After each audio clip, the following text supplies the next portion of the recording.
राधे कृष्ण आप सभी को। ओम नमो नारायण। स्वागत है आप सभी का आपके अपने चैनल देव देवी धाम में। मैं रूबी शर्मा आज फिर से आप सभी के सामने लेकर आई हूं हमारे सप्त चिरंजीवियों में से एक श्री हरि के छठे अवतार भगवान श्री परशुराम जी की जयंती पर उनके बारे में कुछ खास जानकारियां। वैसे तो भगवान परशुराम जी की जयंती हर वर्ष वैशाख माह के शुक्ल पक्ष की तृतीया तिथि को यानी कि अक्षय तृतीया के दिन ही मनाया जाता है, लेकिन इस बार उनका जन्म दिवस हम 29 अप्रैल को मनाएंगे और अक्षय तृतीया 30 अप्रैल को। ऐसा क्यों? ऐसा इसलिए कि जो तृतीया तिथि है उसकी शुरुआत 29 अप्रैल को शाम 5 बजे के बाद शुरू हो रही है और भगवान परशुराम जी का जन्म प्रदोष काल में हुआ था, तो इसीलिए उनका जन्मदिन हम 29 अप्रैल को मनाएंगे और 30 अप्रैल को जो तृतीया तिथि है वो दोपहर 2:12 कुछ मिनट पर समाप्त हो रही है, तो अक्षय तृतीया हम 30 अप्रैल को मनाएंगे।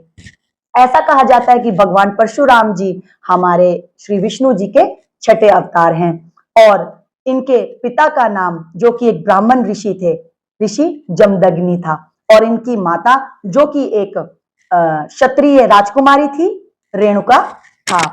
तो जब इनका जन्म हुआ तो इनके जन्म का नाम था राम, लेकिन क्योंकि इनके गुरु स्वयं भगवान शिव थे तो उन्होंने परशुराम जी को परशु नाम का एक अस्त्र दिया, तभी से इनका नाम परशुराम पड़ गया और हम सब इनको परशुराम के नाम से जानते हैं। कहते हैं परशुराम जी ने कृष्ण को सुदर्शन चक्र दिया था धर्म और सत्य की स्थापना के लिए, और भगवान राम को भी इन्होंने शारंग धनुष, जिसे हम कोदंड धनुष भी कहते हैं, जो कि भगवान राम का धनुष था, वो दिया था। इन्होंने राम जी को भी सत्य की और धर्म की स्थापना के लिए, बुराई पर अच्छाई की विजय के लिए वो सब इन्होंने ही दिया था हमारे कृष्ण को और हमारे राम जी को। और ऐसा कहा जाता है कि परशुराम जी ने अपने जीवन पर्यंत जो लोगों को शिक्षा दी थी, किस चीज की दी थी? वो दी थी कर्तव्य निभाने की, अनुशासन की, भक्ति की और न्याय करने की। इनका जीवन लोगों को सिर्फ यही सिखाने में लगा कि ईमानदारी के साथ कैसे जिया जाता है। इन्होंने अपने पिता के वचनों पर, पिता की आज्ञा पर अपनी माता तक का सिर काट दिया था और सिर काटने के बाद इन्होंने अपने पिता से वरदान स्वरूप में फिर से अपनी माता को जीवित करने का वर मांग भी लिया था। और एक बार की बात है, एक कथा इनसे जुड़ी हुई और भी है, जिसकी वजह से हम हमारे श्री गणेश जी को एक दंत के नाम से जानते हैं। क्या होता है कि एक बार परशुराम जी शिव जी से मिलने के लिए कैलाश पर्वत पर जाते हैं और जब कैलाश पर्वत पर पहुंचते हैं तो वहां पर श्री गणेश जी उन्हें अंदर जाने की अनुमति नहीं देते हैं। तो परशुराम जी वैसे ही बड़े एक योद्धा क्षत्रिय के समान ही गुस्से वाले थे, तो उन्हें बहुत ही ज्यादा क्रोध आया गणेश जी पर और उन्होंने अपने परशु से उन पर वार कर दिया और जिसकी वजह से उनका एक दांत टूट गया था। तभी से गणेश जी को एक दंत के नाम से भी जाना जाता है। और ऐसा कहा जाता है कि ये अपने जीवन में सिर्फ ब्राह्मणों को ही शिक्षा देते थे।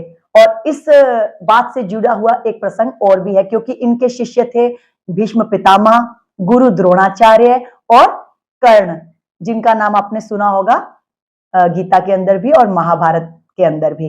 तो कहते हैं कि कर्ण से जुड़ा हुआ एक प्रसंग है कि कर्ण जो है वो एक क्षत्रिय का पुत्र था, लेकिन उसने ये बात छिपा करके परशुराम जी से छिपा करके उनसे शिक्षा दीक्षा हासिल की। अब जब उन परशुराम जी को ये पता चलता है कि ये तो क्षत्रिय का पुत्र है, तो वो कर्ण को एक श्राप देते हैं कि मैंने जो भी विद्या तुम्हें सिखाई है वो सब विद्या तुम भूल जाओ जब तुम्हें उसकी सबसे ज्यादा जरूरत हो। और क्या होता है? ऐसा ही होता है कि महाभारत के युद्ध के अंदर जब कर्ण अर्जुन के समक्ष खड़े होते हैं युद्ध के लिए, तो अर्जुन उन्हें मार देते हैं। और कैसे मर जाते हैं वो? क्योंकि उस समय कर्ण ब्रह्मास्त्र का उपयोग करना भूल जाते हैं, उन्हें याद ही नहीं रहता कि ब्रह्मास्त्र का उपयोग किस प्रकार से होता है। यानी कि परशुराम जी का श्राप ने उस समय काम किया और कर्ण वो सारी विद्याएं भूल गए। अब ऐसा भी कहा जाता है कि कल्कि पुराण के अंदर ये वर्णित है कि ये हमारे विष्णु जी के आखिरी अवतार, 10वें अवतार कल्कि जी के भी गुरु होंगे। और इन्हें चिरंजीवी इसलिए कहा जाता है कि आज भी ऐसा माना जाता है कि पृथ्वी पर इनका वास है, क्योंकि भगवान श्री कृष्ण ने भी इन्हें सप्तकल्पांत तक जीवित रहने का वरदान दिया था। तो इनको अपने पिता से भी वरदान प्राप्त था कि ये कभी भी किसी से हारेंगे नहीं, इनकी कभी भी पराजय नहीं होगी और ये मृत्यु को कभी भी प्राप्त नहीं होंगे। इसीलिए यह आज भी हमारी पृथ्वी पर निवास करते हैं और इसीलिए इनकी पूजा नहीं होती, इनका आवाहन किया जाता है। बहुत से मंदिर हैं इनके नाम पर हमारे भारतवर्ष के अंदर। और ऐसा कहा जाता है कि परशुराम जी ने अपने जीवन में हमेशा अनुशासन, भक्ति, कर्तव्य और न्याय ही सिखाया है लोगों को, और खुद भी उस पे चले हैं।